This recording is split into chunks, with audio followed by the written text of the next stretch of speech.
Welcome to Nellore vlogs. ఈరోజు రాగి సంగటి చూపిస్తున్నానండి. నోట్లో పెట్టుకుంటే కరిగిపోయే విధంగా నేను ఎప్పుడు తయారు చేస్తాను.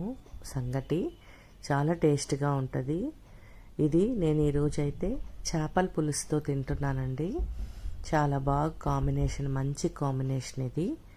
ఒకసారి నేను చెప్పిన పద్ధతిలో తయారు చేసుకోండి, చాలా బాగా మెత్తగా వస్తుంది. ఇట్లా ఒక గ్లాసు రైస్ తీసుకున్నాను. నేనైతే మామూలుగా సోనా మసూరి తీసుకున్నాను. మీరు కావాలంటే స్టోర్ బియ్యం కూడా తీసుకోండి, బాగా వస్తుంది. నేను కొలత అయితే ఒక చిన్న గ్లాస్ రైస్ అయితే తీసుకున్నాను. దీన్ని బాగా ఒక 2-3 సార్లు వాష్ చేసేసుకునేసేసి ఇంకా కుక్కర్లో పెట్టేసుకోవాలండి. నేనైతే బియ్యం కూడా నాననివ్వను, కడిగిన వెంటనే కూడా వేసేస్తాను. ఒక చిన్న గ్లాస్ రైస్తో చూపిస్తున్నాను. మీకు కావాలంటే ఒక పెద్ద గ్లాస్తో కూడా తయారు చేసుకోవచ్చు.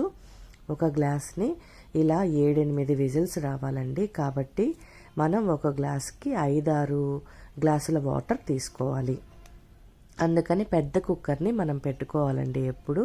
ఇదంతా కూడా నేను కుక్కర్లోనే చూపిస్తున్నాను. ఇలా చూడండి, మెతుకు పట్టుకుంటే బాగా చిమిడిపోవాలి. అలా చిమిడిపోవాలండి. చిమిడిపోతేనే మనకి ఈ రాగి సంగటి బాగా వస్తుంది. ఇట్లా మనం సాల్ట్ వేసేసుకోవాలి, తగినంత సాల్ట్ వేసుకోండి. ముందుగా అన్నంలో ఉడికించేటప్పుడు సాల్ట్ వేయబాకండి, అన్నం ఉడకదు అని నా అభిప్రాయము. ఇప్పుడు పిండి క్వాంటిటీ అనేది మీ ఇష్టము. నేనైతే ఒక్కొక్కసారి ఒక గ్లాస్కి 3 కూడా వేస్తాను. అంటే మనకి రాగి ముద్ద ఎంత కావాలి అనే దాన్ని బట్టి మనం వేసుకోవాలండి.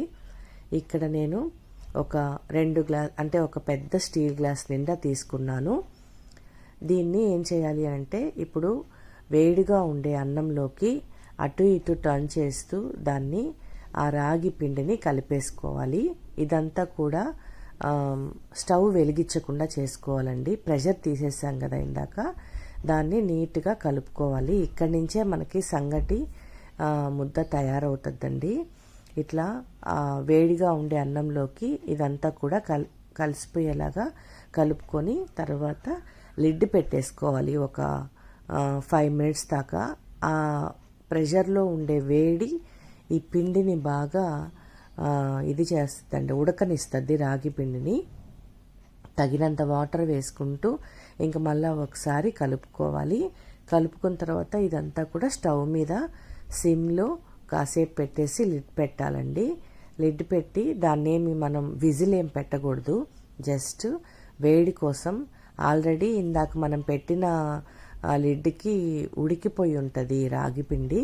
కానీ మళ్ళా కూడా ఒకసారి స్టవ్ మీద పెట్టి ఎంతైతే వాటర్ కావాలో లూజ్ కోసంగా మనం ఈ రాగి ముద్దని మళ్ళా పెట్టాలండి స్టవ్ మీద. నేనైతే ఇక్కడ కొంచెం నెయ్యి వేస్తున్నాను. మీకు ఇష్టం ఉంటే వేసుకోండి, లేకపోతే లేదు. నెయ్యి వేసుకుంటే కమ్మదనం వస్తుందండి రాగి సంగటికి. మళ్ళా స్టవ్ పెట్టేసేసి దీన్ని ఒక 2 మినిట్స్ దాని మీద కూడా మనం కలియబెట్టుకుంటూ ఉండాలి ఈ రాగి సంగటిని. ఇలా చేస్తేనే మనకి బాగా ముద్ద మెత్తగా వస్తుందండి. ఎప్పుడైనా సరే నేను ఒక్క బియ్యానికి 3 కప్పులు లేదా 3.5 కప్పులు రాగి పిండి వేస్తానండి. అప్పుడే రాగి ముద్ద చాలా బాగా వస్తుంది.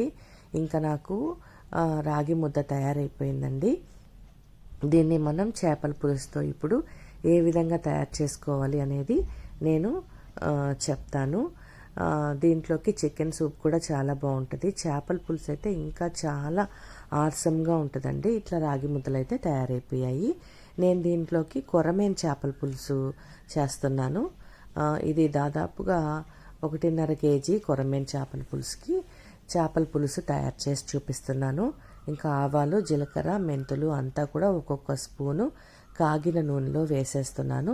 ఎర్రగడ్డ, టమోటో సన్నగా తరిగేసుకుంటున్నానండి. పచ్చిమిరపకాయ ఎప్పుడు వాడను, నేను కారమే వాడతాను. పచ్చికారం వేసేస్తాను. ఇంకా దాంట్లోకి కొత్తిమీర, కరివేపాకు వేసేసి తిరగమాత బాగా కూడా సాల్ట్ వేసేసి వేయించేసుకోవాలి. వేయించేసుకున్న తర్వాత పసుపు కూడా వేసేసుకోండి. నేను చాలాసార్లు చేపల పులుసు చూపించున్నాను. ఆ రకంగానే ఈ చేపల పులుసును కూడా తయారు చేస్తున్నాను. ఈ రెండు కాంబినేషన్స్ అయితే సూపర్గా ఉంటాయండి. రాగి సంగటి, చేపల పులుసు. ఇంకా నెక్స్ట్ వచ్చేసి కారం వచ్చేసి నేను 1.5 కేజీ చేపల పులుసుకి 5-6 స్పూన్లు కారం వేశాను. చేపల పులుసు పొడి కూడా వేస్తున్నాను. ఈ పొడి వచ్చి ధనియాలు, మెంతులు, జీలకర్ర, ఆవాలు వేసి దంచిపెట్టుకొని ఉంటానండి. ఒక 100 గ్రామ్స్ చింతపండు నానబెట్టేసుకొని చింతపండు కూడా వేసేస్తున్నాను. ఎప్పుడైనా సరే నూనె బాగా కాగేటప్పుడే మీరు కారం వేసుకోండి. ఆ పచ్చి వాసన పోయి పులుసుకు మంచి కమ్మెదనం వస్తుంది. ఆ చేపల పులుసు కూడా వేసేసుకోండి, మంచి కమ్మదనాన్ని ఇస్తుంది పులుసుకి. ఇట్లా మనం ప్లేట్ పెట్టేసేసుకొని ఒక పొంగు వచ్చేదాకా ఉంచాలండి. పొంగు వచ్చేసిన తర్వాత ఇంకా పులుసు మనకు ఉడికిపోయింది అనుకున్నప్పుడు ఈ చేపల్ని వేసేసుకోవాలి. ఈ కొరమేను చేపలు అనేటివి చాలా గట్టిగా ఉంటాయి కాబట్టి కొంచెం తొందరగానే పులుసులోకి వేసేసుకోవచ్చు. అంతగా ముక్క చెమడుతుంది అని భయం అంటూ ఏమీ ఉండదు. ఇట్లా చేప ముక్కలన్నిటినీ కూడా నేను వేసేస్తున్నాను. దీనికైతే అంటే మసలబల్లేదు పులుసు, తిరగమాతంతా ఒక దగ్గరికి వచ్చేస్తే సరిపోద్ది. మిగతా చేపలకైతే పొంగు వచ్చిన తర్వాత వేస్తే బాగుంటుంది. ఇట్లా పొంగు వచ్చేసింది. ఇప్పుడు ఈ కొరమేను చేపలన్నిటినీ కూడా నేను వేసేస్తున్నాను. వేసేసిన తర్వాత ఇంకా ఒక 25 మినిట్స్ కొంచెం సిమ్లో కొంచెం హైలో పెట్టుకుంటూ పులుసుని రెడీ చేసేసుకోవాలి. ఇప్పుడే మనం సాల్ట్ కానీ కారం కానీ చెక్ చేసుకొని ఇంకా మూత పెట్టేసేసుకుంటే మనకి ఎమ్మి కొరమేను చేపల పులుసు రెడీ అయిపోతుందండి. దీంట్లో నేను కంపల్సరీ మామిడికాయ వేస్తాను. మామిడికాయ వేయకపోతే అసలు చేపల పులుసు టేస్టే రాదు అని నా అభిప్రాయము. మరి మా నెల్లూరు వాళ్ళమే వేస్తామో మరి అందరూ వేస్తారో తెలీదు. నెల్లూరు వాళ్ళు అయితే ఖచ్చితంగా చేపల పులుసు లో మామిడికాయ అయితే వేస్తామండి. ఇంకా నాకైతే ఈ చేపల పులుసు కూడా ఉడికిపోయింది. ఇంకా రాగి సంగటి, కొరమేను చేపల పులుసుతో మేము ఇలా ఎంజాయ్ చేసామండి.